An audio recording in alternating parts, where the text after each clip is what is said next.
మహిమ కలుగును గాక. వీక్షిస్తున్న మీ అందరికీ మన ప్రభువును రక్షకుడునైన యేసుక్రీస్తు నామమున శుభాభివందనాలు తెలియజేస్తా ఉన్నాను. ఈ దినం మనం బైబిల్ గ్రంథంలో నుంచి ఒక చిన్న మాటను ధ్యానం చేసుకుందాం. లూకాసు వార్త 19వ అధ్యాయం 9వ మాట. అందుకు యేసు, ఇతడును అబ్రహాము కుమారుడే, ఎందుకనగా నేడు ఈ ఇంటికి రక్షణ వచ్చి ఉన్నది. ఈ మాటలు ఎవరు చెప్తా ఉన్నారు అని అంటే మన యేసు ప్రభువు వారు జక్కయ్య గురించి చెప్తా ఉన్నారనమాట.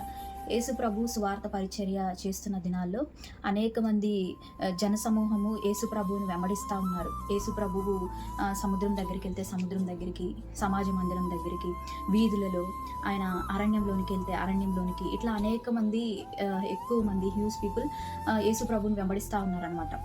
ఎందుకు ఇలాగనో యేసు ప్రభుని వెంబడిస్తూ ఉన్నారంటే, కొంతమంది స్వస్థతల కోసం, కొంతమంది యేసు ప్రభు చేస్తున్న అద్భుత కార్యాలు, ఆశ్చర్య కార్యాల కోసం, కొంతమంది యేసు ప్రభు చెప్పే మాటలలో ఏమైనా తప్పులు పడదామని, కొంతమంది అయితే ఆయన పెట్టే ఆహారం కోసం, ఇలా అనేక మంది ఆయనను వెంబడిస్తూ ఉన్నారనమాట. అయితే ఆ దినముల్లో యేసు ప్రభు సంచరిస్తూ సువార్త పరిచర్య చేస్తూ ఎరుకో పట్టణానికి వస్తారు. ఈ ఎరుకో పట్టణంలో ఈ యొక్క జక్కయ్య అనే వ్యక్తి ఉంటాడనమాట. అయితే ఈ జక్కయ్య గారి ఒక జీవితంలో మనం కొన్ని మంచి లక్షణాలను తెలుసుకోవచ్చు. అవి ఏంటి అంటే, మొదటిగా మనము చూసుకున్నట్లయితే లూకాసు వార్త 19వ అధ్యాయం 3వ మాటలో ఏముంటుంది అంటే, యేసు ఎవరో అని చూడగోరిన గాని పొట్టివాడైనందున జనులు గుంపులు కూడి ఉండుట వలన చూడలేకపోయాను. ఈ జక్కయ్య ఏం చేశారు అని అంటే, యేసయ్యను చూడాలి అనే ఒక మంచి ఆలోచనను, కోరికను కలిగిన వాడిగా మనం ఇక్కడ గమనించవచ్చు.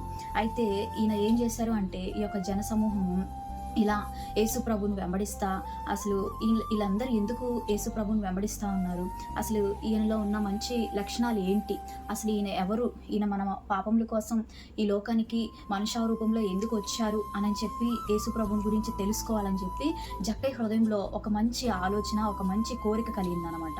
అయితే ఈయన యేసు ప్రభుని చూడాలని చెప్పి ఆ వీధిలోనికి వస్తారనమాట. అయితే ఇక్కడ మనం గమనించాల్సిన విషయం ఏంటి అని అంటే, చూడగోరెను అనే ఒక పదాన్ని మనం తీసుకున్నట్లయితే, ఈ దినం మన ఆలోచనలు, మన కోరికలు ఎలా ఉంటా ఉన్నాయి. భౌతికంగా మనం చూసుకున్నట్లయితే అనేక మందితో మనం మాట్లాడుతూ ఉన్నప్పుడు వాళ్ళు ఏమంటా ఉంటారంటే, నాకు ఒక మంచి కారు కావాలనో, మంచి బైక్ కావాలి, మంచి హౌస్ కావాలి, లేదా నాకు ఒక చక్కని భార్య కావాలి, చక్కని భర్త కావాలి, మంచి ఆత్మీయమైన కుటుంబాన్ని కలిగి జీవించాలి. కొందరైతే ఏంటక్క మీ ప్లాన్స్ ఏంటి, వాట్స్ నెక్స్ట్, మీ డిజైర్ ఏంటి అన్నప్పుడు అంటారు, ఇక సంపాదించింది చాలు, కష్టపడింది చాలు, ఇండియాకి వెళ్ళేసి ఒక మంచి గృహాన్ని కట్టుకోవాలి, ఒక మంచి విల్లా తీసుకోవాలని చెప్పి అట్లా చెప్తా ఉంటారు. భౌతికంగా ఈ యొక్క ఆలోచనలు, ఈ కోరికలన్నీ నేను తప్పని అనట్లేదులే, కానీ ఈ యొక్క జక్కయ్య గారు కూడా మన వంటి మానవ స్వభావం కలిగిన వారే, మన వంటి మానవుడే. అయినప్పటికీ నీ జక్కయ్యలో ఒక మంచి ఆలోచన ఉంది, మంచి కోరిక ఉంది. ఏంటి అంటే, యేసయ్యను చూడాలని చెప్పి. ఈ దినం మన కోరికలు ఎలాగా ఉన్నాయి, భౌతికంగానే ఉంటున్నామా, ఆత్మీయంగా మనం కూడా ఎటువంటి కోరికలు కలిగి ఉంటున్నాము అనేది మనం ఆలోచించదగిన విషయము. మరొక విషయాన్ని మనం చూసినట్లయితే లూకాసు వార్త 19వ అధ్యాయం 4వ మాటలో, అప్పుడు యేసు ఆ త్రోవను రానయుండిన కనుక అతడు ముందుగా పరిగెత్తి ఆయనను చూచుటకు మేడి చెట్టు ఎక్కెను. అయితే ఇట్లా జనసమూహం అంతా ఆ వీధులలో గలిబిలిగా ఆయన వెంబడి ప్రయాణం చేస్తూ ఉన్నప్పుడు మనం కూడా అనుకుంటూ ఉంటాం కదా, ఏదైనా ఒక సమూహము ఒక చోట చేరింది అని అంటే అక్కడ ఏం జరుగుతుందో, ఏమైందో అని చెప్పి మనకు కూడా ఒక ఆలోచన, ఒక కోరిక, ఒక థాట్ రైజ్ అవుతుంది మన మనసులో కూడా. అలాగే ఈ జక్కయ్య గారి కూడా అప్పుడు యేసయ్య ఆ త్రోవలో వస్తూ ఉంటే ఈయన చూడాలి, యేసయ్య గురించి తెలుసుకోవాలి అని చెప్పి ఆ జనసమూహం అంతా ఆయన వెంబడించడం చూసి ఈయన కూడా ఏం చేశాడంటే, పరుగెత్తి యేసయ్యను చూడడానికి మేడి చెట్టు ఎక్కాడు అనమాట. పరుగెత్తి అనే మాటను మనం తీసుకున్నట్లయితే, ఈ దినం జక్కయ్య అయితే యేసయ్యను చూడడానికి పరుగులెత్తాడు అనమాట. ఆయన ఒక రోమా గవర్నమెంట్లో ఒక ట్యాక్స్ కలెక్టర్గా ఉన్నారనమాట. అయితే ఆయనకున్న ఆ యొక్క ఉద్యోగంను లక్ష్య పెట్టలేదు. ఆ యొక్క మనుషులందరూ నేను పరుగులెత్తి ఇట్లాగా ఈ చెట్టు ఎక్కితే ఏమనుకుంటారు అని చెప్పి వీటన్నిటిని గురించి జక్కయ్య ఏమి పట్టించుకోలేదు, కానీ కేవలము యేసయ్యను చూడడం కోసం తన పరుగును పెట్టిన వాడిగా మనం ఇక్కడ గమనిస్తూ ఉన్నాం.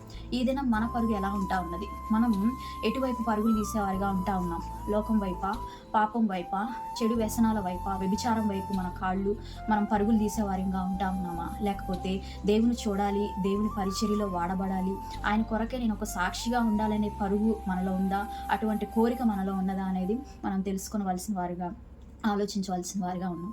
మరొక చక్కని మాట మనం చూస్తే లూకాసు వార్త 19వ అధ్యాయం 7వ మాటలో, అందరూ అది చూచి ఈయన పాపి అయిన మనుషుని యొద్ద బస చేయ వెళ్ళెను అని చెప్పి సనుగుకొనిరి.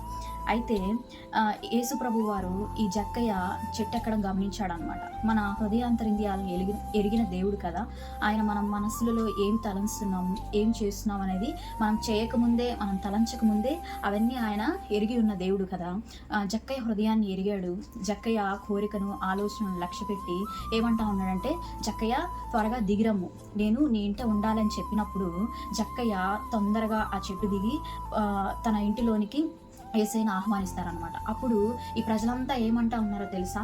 ఏంటి యేసు ప్రభులు వారు, మేము ఈయన అరణ్యంలోనికి వెళ్తా ఉన్నాం, సమాజ మందిరంలోనికి వెళ్తే సమాజ మందిరానికి, యేసు ప్రభువులు వారు సముద్రానికి వెళ్తే ఎక్కడ వీధులలో ఇంతగా మేము యేసు ప్రభువుని వెంబడిస్తా ఉన్నా కానీ మమ్మల్ని అందరినీ విడిచిపెట్టి పాపి అయిన ఈ జక్కయ్య దగ్గరికి వెళ్తారేంటి అని చెప్పి వీళ్ళంతా సనుక్కుంటా ఉన్నారనమాట. వీళ్ళ మాటల్లో మనం గమనిస్తే జక్కయ్యని ఒక పాపి అని ఇండైరెక్ట్గా వాళ్ళు చెప్తా ఉన్నారనమాట. డైరెక్ట్గానే చెప్పారు పాపి అని చెప్పి ఇక్కడ మనం గమనించినట్లయితే కదా, సనుక్కుంటా ఉన్నారు, గొనుగుతా ఉన్నారు కదా. ఈ లోకంలో మనం చూసుకున్నట్లయితే ప్రభు పని మీద మనం ప్రయాస పడతా ఉన్నప్పుడు, ఆయన గురించి మనము దేవుని రాజ్య సువార్తలో వాడబడతా ఉన్నప్పుడు ఇటువంటి అనేకమైన సనుగుడు మాటలు, కించపరిచే మాటలు, మనల్ని డిస్కరేజ్ చేసే మాటలు మనకి ఇట్లా వస్తూ ఉంటాయి. కానీ జక్కయ్య ఈ మాటలన్నీ పట్టించుకోలేదండి. ఆయన దృష్టి అంతా ఎవరి మీద ఉంది?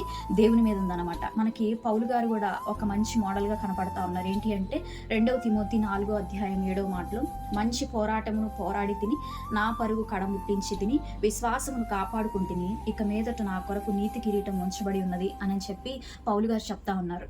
పౌలు గారు కూడా ఏమి సమాజానికి చెడు కార్యాలు, సమాజాన్ని వ్యతిరేకమైన మార్గంలో నడిపించడం కానీ, పాపం మార్గంలో నడిపించడం కానీ ఏది చేయలేదు. కానీ యేసు ప్రభువు సువార్తను ప్రకటించారు, అనేక మంది రోగులను స్వస్థపరిచారు.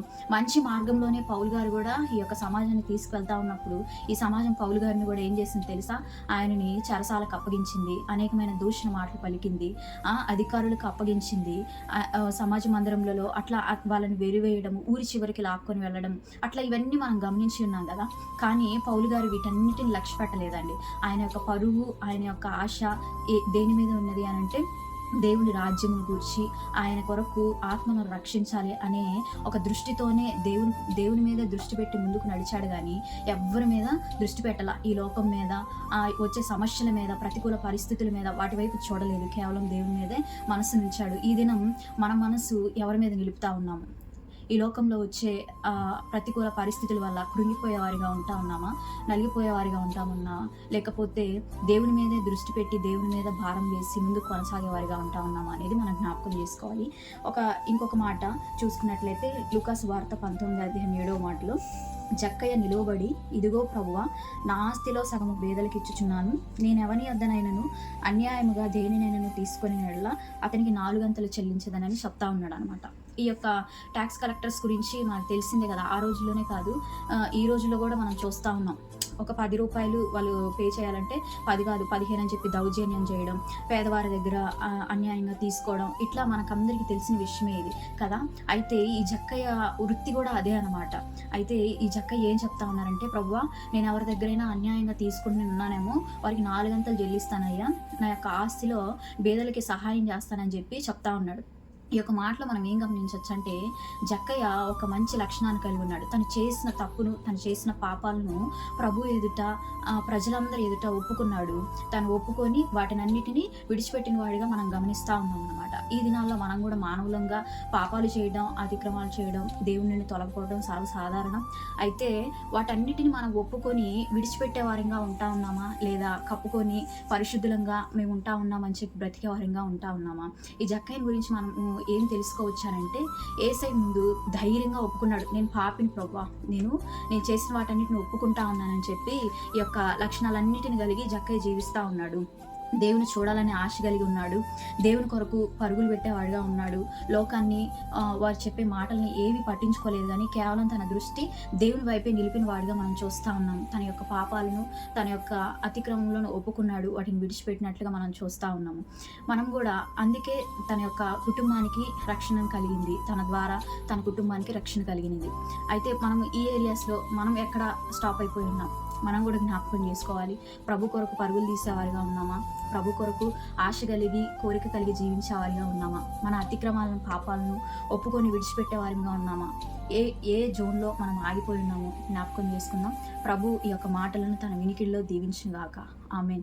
God bless you.